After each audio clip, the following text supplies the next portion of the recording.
Premièrement, j'aimerais remercier l'Organisation internationale de la francophonie ainsi que l'Observatoire Boutros-Ghali du maintien de la paix pour organiser ce séminaire qui est concentré justement le développement et l'évolution de l'action pour le maintien de la paix. Comme vous le savez, le sujet que nous abordons présentement sur le dialogue triangulaire entre le Conseil de sécurité, le secrétariat et les pays contributeurs de contingents militaires et policiers n'est pas nouveau. Je suis ici depuis 2 ans 30 et je suis encore surpris qu'on n'a pas trouvé une potion magique pour résoudre ce défi. Très rapidement, j'aimerais discuter de 3 sujets. Premièrement, les consultations triangulaires et aussi les capacités que mon copain Sam a déjà parlé. Finalement, un partenariat triangulaire qui opérationnalise les actions du maintien de la paix. Et mes collègues de C34, vous allez sûrement avoir un sourire lorsque je vous dis que j'ai été inspiré par notre dernier rapport de C34, justement pour me préparer, car on a eu une très bonne discussion justement sur les dialogues triangulaires à notre dernière session. Comme vous savez, nous avons participé à plusieurs rencontres formelles et informelles de consultation triangulaire. Et encore aujourd'hui, je pense que ces rencontres ne sont pas encore aussi productifs, significatifs et représentatifs qu'ils devraient l'être. On doit améliorer le niveau d'interaction et de transparence de ces rencontres, ces consultations, et aussi le flot d'informations entre les partenaires pour permettre aux conseillers de prendre pleinement en compte les points en vue du personnel sur le terrain lorsqu'ils prennent des décisions concernant les mandats d'émission et maintien de la paix. Ces rencontres triangulaires sont très importantes et essentielles pour une compréhension commune des réponses appropriées et de leur implication pour le mandat et la conduite des opérations. Les pays contributeurs de contingents militaires et de police jouent un rôle critique en apportant leur expérience et l'expertise pendant ces rencontres.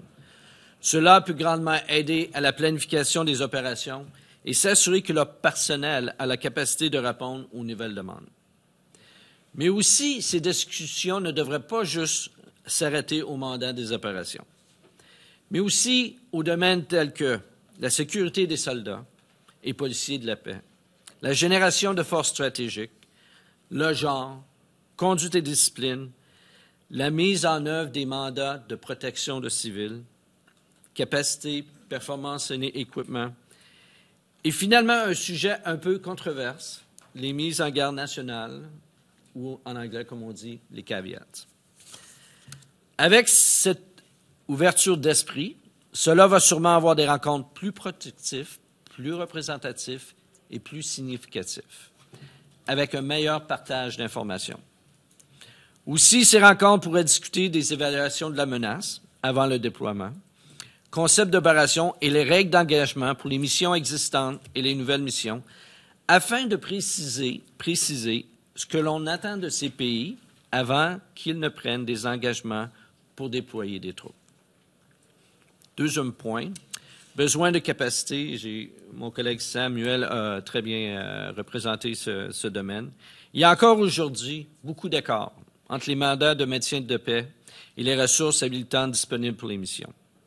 Nous devons reconnaître que les pénuries existantes doivent être surmontées pour permettre l'exécution des tâches de plus en plus complexes prescrites dans le mandat. Aussi, nous savons que les lacunes en matière de capacité constituent un problème critique qui peut revêtir plusieurs fronts et de manière cohérente. Le dialogue triangulaire joue un rôle très important pour résoudre ce problème. Nous avons récemment fait l'an dernier une réunion de la force de génération pour la mission de Mali. Et nous avons beaucoup de partenaires qui sont venus à la table et offert des capacités. Cependant, ça ne devrait pas juste s'arrêter au Mali. Toutes les missions devraient être revisitées au niveau, et nous savons que nous avons eu des revues stratégiques pour certaines missions, mais aussi regarder la capacité sur le terrain pour s'assurer que d'autres pays peuvent aider. Et finalement, qui est lié réellement à mon deuxième point, le partenariat triangulaire. La déclaration de l'action pour le maintien de la paix exprime une volonté collective d'engagement à mieux préparer, former et équiper le personnel en uniforme grâce à des approches innovantes, y compris les partenariats triangulaires et co-déploiement. La pratique récente suggérait des modèles possibles qui pourraient être poursuivis et construits, et comme un des termes favoris du Canada, des promesses intelligentes, ou en anglais « Smart Pledges », par 2 ou plus autres pays, à déployer dans un cadre d'une seule unité, une rotation multinationale, comme nous le faisons au Mali. Ces options qui vont combler les lacunes en matière de capacité faisaient partie justement de beaucoup de discussions pendant la conférence des ministres de la Défense à Vancouver.